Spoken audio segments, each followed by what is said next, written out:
ఓం శ్రీ గణేశాయ నమః. అది బెంగుళూరు వెళ్తున్న రైలు. రద్దీగా ఉంది. సెకండ్ క్లాస్ బోగీలో టీసీ చెక్ చేస్తుండగా ఓ 13 ఏళ్ల అమ్మాయి పట్టుబడింది. ఆ పిల్లను అనాల్సిన 4 మాటలు అని మరి కాసేపట్లో వచ్చే స్టేషన్లో దిగిపొమ్మని కటువుగా చెప్పాడు టీసీ. ఆ మాటలకు బిక్కమొహం వేసుకుందా పిల్ల.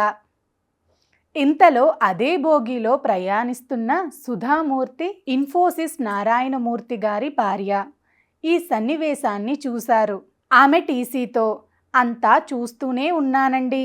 ఉన్నట్టుండి ఇలా మధ్యలో ఆ పిల్లను దిగిపోమంటే ఎలా చెప్పండి?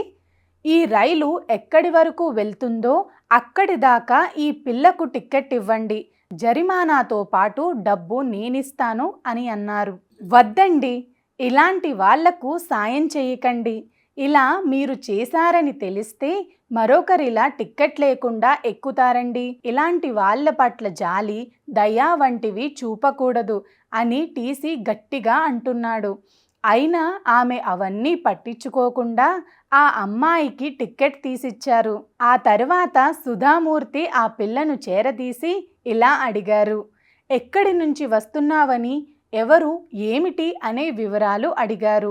ఆ అమ్మాయి చెప్పటం మొదలుపెట్టింది. ఆ అమ్మాయి ఇంట్లోంచి పారిపోయి వచ్చింది. ఆమె తండ్రి తన తల్లి చనిపోవటంతో మరో పెళ్లి చేసుకున్నాడు. ఆయన కొన్ని రోజుల క్రితం చనిపోయాడు. తండ్రి ఉన్నంతకాలం సవతి తల్లి ఈ అమ్మాయిని బాగానే చూసుకుంది. తండ్రి పోయిన తరువాత ఆ సవతి తల్లి నానా మాటలు అనటం, కొట్టటం చేస్తోంది. దాంతో ఆ నరకయాతన భరించలేక ఈ అమ్మాయి పారిపోయి ఈ రైలెక్కేసింది. లక్ష్యం లేని, దారి తెన్ను తెలియని జీవన ప్రయాణం ఆమెది. సుధామూర్తి ఆమె చెప్పిందంతా విన్నది. బెంగుళూరు స్టేషన్లో రైలు ఆగింది. ప్రయాణికులు దిగిపోతున్నారు. సుధామూర్తి కూడా దిగిపోయారు. ఆమె కోసం కారు ఆగి ఉంది. ఆ కారులో ఎక్కబోతున్న సుధామూర్తి కళ్ళు ఆ అమ్మాయి కోసం చూశాయి. ఆ పిల్ల అక్కడే ఓ మూల నిల్చునుంది. ఆమె దగ్గర ఏమీ లేదు. కట్టుబట్టలతో వచ్చిన పిల్ల. అప్పుడు సుధామూర్తి ఆమె దగ్గరకెళ్ళి ఆ పిల్లను చెయ్యి పట్టుకొని తనతో కారులో ఎక్కించుకున్నారు. దారిలో తన మిత్రుడు నడుపుతున్న అనాథాశ్రమానికి కారును మళ్లించింది. అక్కడ మిత్రుడితో అమ్మాయి విషయం చెప్పారు సుధామూర్తి. ఆ తర్వాత ఆమె మిత్రుడికి థ్యాంక్స్ చెప్పి ఇంటికి వెళ్ళిపోయారు. ఆ మిత్రుడు ఆ అమ్మాయిని తన హోంలో చేర్చుకున్నాడు. అమ్మాయిని చదివించారు.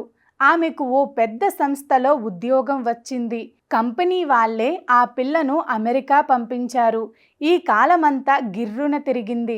అమెరికాలో ఉన్న కన్నడం వాళ్ళు ఓ కార్యక్రమాన్ని ఏర్పాటు చేసి సుధామూర్తిని ముఖ్య అతిథిగా ఆహ్వానించారు. ఆమె ఆ కార్యక్రమం కోసం అమెరికా వెళ్ళారు.